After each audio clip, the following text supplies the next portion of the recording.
ಚಾನಲ್ಗೆ ನಿಮಗೆಲ್ಲರಿಗೂ ಪ್ರೀತಿಯ ಸ್ವಾಗತ. ಸ್ನೇಹಿತರೆ, ಇವತ್ತು ನಾನು ಮಟನ್ ಸಾಂಬಾರ್ ರೆಸಿಪಿನ ತೋರಿಸ್ಕೊಡ್ತಾ ಇದ್ದೀನಿ. ನಾನ್ ವೆಜ್ ಯಾರೆಲ್ಲ ಇಷ್ಟಪಡ್ತೀರಾ ಈ ಥರ ಒಂದ್ಸಲ ಮಟನ್ ಸಾಂಬಾರನ್ನ ಮಾಡ್ಕೊಂಡು ನೋಡಿ. ತುಂಬ ಟೇಸ್ಟಿಯಾಗಿರುತ್ತೆ, ತುಂಬ ರುಚಿಯಾಗಿರುತ್ತೆ. ಅನ್ನಕ್ಕೆ ಮತ್ತು ಮುದ್ದೆಗೆ ಮಾಡಿಸ್ದಂಗಿರುತ್ತೆ. ಇದು ಫುಲ್ ನಾಟಿ ಸ್ಟೈಲ್, ಅಂದರೆ ನಮ್ಮ ಹಳ್ಳಿ ಕಡೆ ಮಾಡೋ ಅಂತಹ ರೆಸಿಪಿ, ಹಾಗೆ ನಮ್ಮನೇಲಿ ಮಾಡೋ ಅಂತಹ ರೆಸಿಪಿ ತುಂಬ ಚೆನ್ನಾಗಿರುತ್ತೆ. ಇದರಲ್ಲಿ ಯಾವುದೇ ರೀತಿ ಮಸಾಲ ಐಟಮ್ಸ್ ಏನು ಬಳಸ್ತಿಲ್ಲ ನಾನು. ಅಂತಂದರೆ ಗರಂ ಮಸಾಲ, ಮಟನ್ ಮಸಾಲ, ಅದು ರೆಡಿಮೇಡ್ ಸಿಗುತ್ತಲ್ವ, ಅದೇನು ಬಳಸ್ತಿಲ್ಲ. ಮನೆಯಲ್ಲೇ ಇರುವಂತಹ ಇಂಗ್ರೀಡಿಯೆಂಟ್ಸ್ನ ಬಳಸಿ ಟೇಸ್ಟಿಯಾಗಿರುವಂತಹ, ಹೆಲ್ದಿಯಾಗಿರುವಂತಹ, ಎಲ್ಲರೂ ನಾನ್ ವೆಜ್ ಯಾರಿಗೆ ಇಷ್ಟ ಇರಲ್ಲ ಹೇಳಿ? ಕೆಲವರು ತಿನ್ನಲ್ವೇನೋ, ಯಾವನು ಕೇಳೋಕ್ಕೆ ಇನ್ನು ಆಲ್ಮೋಸ್ಟ್ ಎಲ್ಲ ಇಷ್ಟಪಟ್ಟು ತಿಂತಾರೆ. ಮಟನ್ ಯಾರ್ಯಾರೆಲ್ಲ ಇಷ್ಟಪಡ್ತೀರಾ ಈ ಥರ ಒಂದು ಸಲ ಮಟನ್ ಸಾಂಬಾರನ್ನ ಮಾಡ್ಕೊಳ್ಳಿ, ತುಂಬ ಚೆನ್ನಾಗಿರುತ್ತೆ. ಸ್ನೇಹಿತರೆ, ಇವಾಗ ನಾನು ಮಟನಲ್ಲಿ ಚರ್ಬಿ ಇರುತ್ತಲ್ವ, ಅದನ್ನು ಸಪ್ರೇಟ್ ತೊಗೊತಿದ್ದೀನಿ. ಏನಕ್ಕೆ ಅಂತಂದರೆ ಇದನ್ನು ಲಾಸ್ಟಲ್ಲಿ ಹಾಕಬೇಕು. ಇದನ್ನು ತೆಗೆದುಕೊಂಡು ನೀಟಾಗಿ ಚೆನ್ನಾಗಿ ಒಂದು 2-3 ಸಲ ಮಟನ್ನ ತೊಳ್ಕೊಳ್ಳಿ. ಇವಾಗ ಮಟನ್ ಸಾಂಬಾರು ಮಾಡೋಕ್ಕೆ ಬೇಕಾಗಿರುವ ರೆಸಿಪಿಗಳನ್ನ ಹೇಳ್ತಾ ಹೋಗ್ತೀನಿ, ನೋಡ್ಕೊಳ್ಳಿ. ನಾನು ಇಲ್ಲಿ ಒಂದು ದಪ್ಪ ಗೆಡ್ಡೆ ಬೆಳ್ಳುಳ್ಳಿ ತೊಗೊಂಡಿದ್ದೀನಿ, ಹಾಗೆ ಶುಂಠಿ, ಸ್ವಲ್ಪ ಹುರ್ಗಡ್ಲೆ, ಸ್ವಲ್ಪ ಕಸಕಸೆ, ಹಾಗೆ ಮನೆಯಲ್ಲೇ ರೆಡಿ ಮಾಡ್ಕೊಂಡಿರೋ ಅಂತಹ ಖಾರದ ಪುಡಿ, ಸ್ವಲ್ಪ ಕಾಯಿ, ಸ್ವಲ್ಪ ಕೊತ್ತಂಬರಿ ಸೊಪ್ಪು, ಸ್ವಲ್ಪ ಸಬ್ಸಿಗೆ ಸೊಪ್ಪು, ಟೊಮೊಟೊ, ಈರುಳ್ಳಿ ಹಾಗೂ ಕಸ್ತೂರಿ ಮೇಥಿ. ಇದಿಷ್ಟು ಮಟನ್ ಸಾಂಬಾರು ಮಾಡಬೇಕಾದ್ರೆ ಬೇಕಾಗಿರುವ ರೆಸಿಪಿಗಳು. ಸಾಕು, ಸಿಂಪಲ್ಲಾಗಿ ನಾವು ಕಡಿಮೆ ಇಂಗ್ರೀಡಿಯೆಂಟ್ಸ್ನ ಬಳಸಿ ತುಂಬ ಟೇಸ್ಟಿಯಾಗಿ ಮಾಡ್ಕೋಬೋದು. ಜಾಸ್ತಿ ಮಸಾಲೆಗಳೆಲ್ಲನೂ ಹಾಕಿ ಟೇಸ್ಟ್ನ ಹಾಳು ಮಾಡ್ಕೊಳ್ಳೋದು ಬದಲು ಇಷ್ಟೇ ಐಟಮ್ಸಲ್ಲಿ ಸಖತ್ತಾಗಿ ಮಾಡ್ಬೋದು. ಇವಾಗ ತೋರಿಸ್ತೀನಿ ಹೇಗೆ ಮಾಡೋದು ಅಂತ.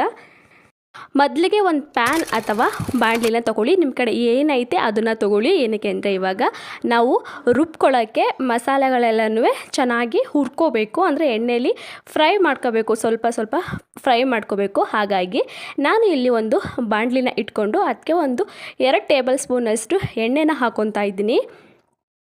ಎಣ್ಣೆ ಸ್ವಲ್ಪ ಕಾಯಬೇಕು. ಈ ಥರ ಎಣ್ಣೆಯಲ್ಲಿ ಸ್ವಲ್ಪ ಹುರ್ಕೊಂಡು ಅಡುಗೆ ಮಾಡೋದ್ರಿಂದ, ಮಟನ್ ಸಾಂಬಾರು ಮಾಡೋದ್ರಿಂದ ಅದ್ರ ಟೇಸ್ಟ್ ಇನ್ನೂ ಚೆನ್ನಾಗಿರುತ್ತೆ. ಎಣ್ಣೆ ಕಾದ್ಮೇಲೆ ಅದಕ್ಕೆ ಸ್ವಲ್ಪ ಈರುಳ್ಳಿ ಹಾಕ್ಕೊಳ್ಳಿ, ಇನ್ನೊಂದು ಸ್ವಲ್ಪ ಎತ್ತಿಟ್ಕೊಳ್ಳಿ. ಮಟನ್ ಒಗ್ಗರಣೆ ಹಾಕ್ತೀವಲ್ವ ಆವಾಗ ಬೇಕಾಗುತ್ತೆ. ಇಲ್ಲಿ ನಾನು ಇವಾಗ ಒಂದು ಸ್ವಲ್ಪ ಈರುಳ್ಳಿ ಹಾಕ್ಕೊತಾ ಇದ್ದೀನಿ. ಇದು ಸ್ವಲ್ಪ ಡ್ರೈ ಆಗಲಿ, ಎಣ್ಣೆಯಲ್ಲಿ ಸ್ವಲ್ಪ ಕಂದು ಬಣ್ಣಕ್ಕೆ ಬರಲಿ, ಅಲ್ಲಿ ತನಕ ಇದನ್ನು ಫ್ರೈ ಮಾಡ್ಕೊಳ್ಳಿ. ಈರುಳ್ಳಿ ಕಂದು ಬಣ್ಣಕ್ಕೆ ಬಂದಾದಮೇಲೆ ಅದಕ್ಕೆ ಶುಂಠಿ ಹಾಗೆ ಬೆಳ್ಳುಳ್ಳಿನ ಹಾಕ್ಕೊಳ್ಳಿ.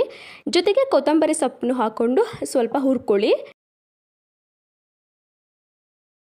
ಇವಾಗ ಇದಕ್ಕೆ ತುರಿದಿಟ್ಟಿರುವಂತಹ ಕಾಯಿನ ಸೇರಿಸ್ಕೊಳ್ಳಿ. ಹಾಗೆ ಕಡಲೆ ಮತ್ತು ಗಸಗಸೆ ಇದನ್ನು ಸುದಾ ಸೇರಿಸ್ಕೊಂಡು ಚೆನ್ನಾಗಿ ಮಿಕ್ಸ್ ಮಾಡ್ಕೊಳ್ಳಿ. ಎಲ್ಲನೂ ಚೆನ್ನಾಗಿ ಮಿಕ್ಸ್ ಮಾಡಿಕೊಂಡು ಒಂದು 2 ನಿಮಿಷ ಚೆನ್ನಾಗಿ ಸ್ವಲ್ಪ ಎಲ್ಲ ಬಾಡೋ ತನಕ ಅದನ್ನು ಹುರ್ಕೊಳ್ಳಿ. ಇವಾಗ ಲಾಸ್ಟಲ್ಲಿ ಖಾರದ ಪುಡಿನ ಸೇರಿಸ್ಕೊಳ್ಳಿ. ನಾನು ನಮ್ಮ ಮನೆಯಲ್ಲೇ ಮಾಡ್ಕೊಂಡಿರೋ ಅಂತಹ ಖಾರದ ಪುಡಿನ ಸೇರಿಸ್ಕೊತಾ ಇದ್ದೀನಿ. ಖಾರದ ಪುಡಿ ಸೇರಿಸ್ಕೊಂಡ ತಕ್ಷಣವೇ ನೀವು ಗ್ಯಾಸ್ನ ಆಫ್ ಮಾಡ್ಕೊಳ್ಳಿ. ಏನಕ್ಕೆ ಅಂತ ಅಂದರೆ ಅದು ಸೀದೋಗೋ ಅಂತಹ ಚಾನ್ಸಸ್ ಜಾಸ್ತಿ ಇರುತ್ತೆ. ಯಾಕೆ ಅಂತ ಅಂದರೆ ಅಲ್ಲಿ ನಾವು ಏನು ನೀರು ಹಾಕಿರಲ್ಲ, ಅದಕ್ಕಾಗಿ ಇವಾಗ ಇದು ಆರಿದ್ಮೇಲೆ ಮಿಕ್ಸಿ ಮಾಡ್ಕೊಳ್ಳೋದು. ಇದು ಇವಾಗ ಸ್ವಲ್ಪ ತಣ್ಣಗಾಗಲಿ. ಈಗ ಇನ್ನೊಂದು ಕುಕ್ಕರ್ನ ತೊಗೊಳ್ಳಿ, ಇಲ್ಲ ಅಂತಂದರೆ ಯಾವುದಾದ್ರೂ ಪ್ಯಾನ್ ಆದರೂ ತೊಗೋಬೋದು ನೀವು.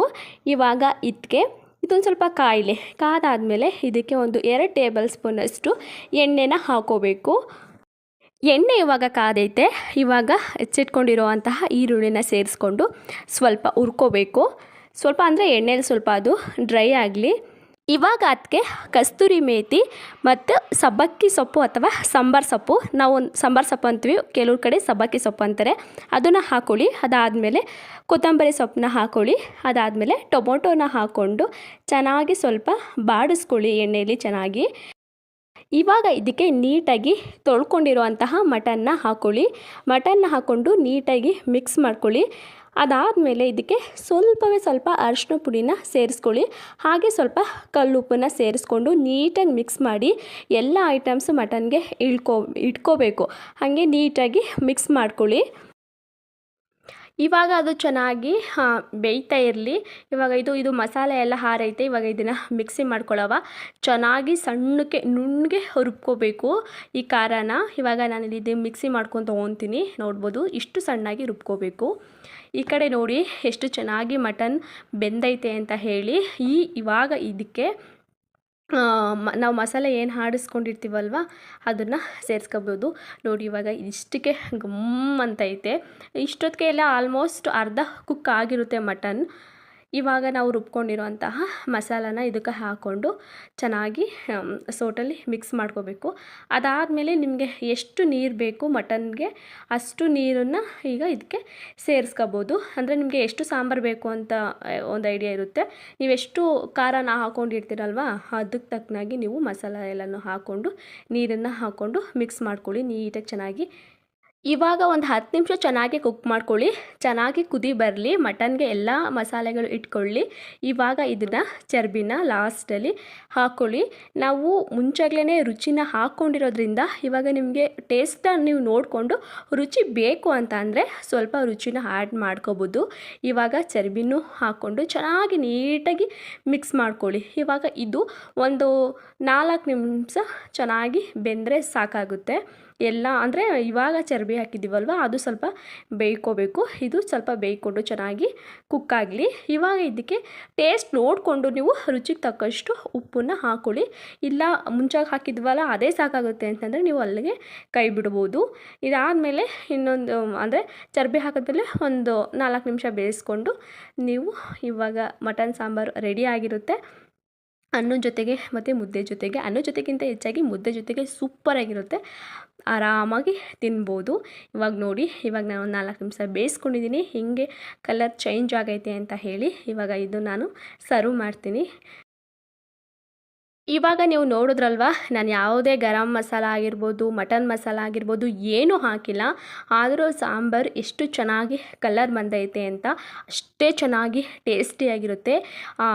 ಮಟನ್ನು ತುಂಬ ಚೆನ್ನಾಗಿದ್ದರೆ ಮಟನ್ ಸಾಂಬಾರ್ದು ಟೇಸ್ಟು ಸುದ ಅಷ್ಟೇ ಚೆನ್ನಾಗಿ ಬಂದಿರುತ್ತೆ. ಇಲ್ಲಿ ನಾವು ಫ್ರೆಶ್ ಆಗಿರೋಂತಹ ಮಟನ್ನ ತೊಗೊಂಡು ಬಂದಿದ್ದು ತುಂಬ ಚೆನ್ನಾಗಿತ್ತು ಮಟನ್ನು. ಹಾಗೆ ಮಟನ್ ಸಾಂಬಾರು ಅಷ್ಟೇ ತುಂಬ ಚೆನ್ನಾಗಿತ್ತು. ಓಕೆ, ನಿಮ್ಮನೆ ಯಾವಾಗಲಾದರೂ ಮಟನ್ ತೊಗೊಂಡು ಬಂದಾಗ ಹಾಗೆ ಮಟನ್ ತಿನ್ನಬೇಕು ಅನ್ನಿಸ್ದಾಗ ಈ ಥರ ಒಂದು ಸಲ ಸಾಂಬಾರನ್ನ ಮಾಡ್ಕೊಂಡು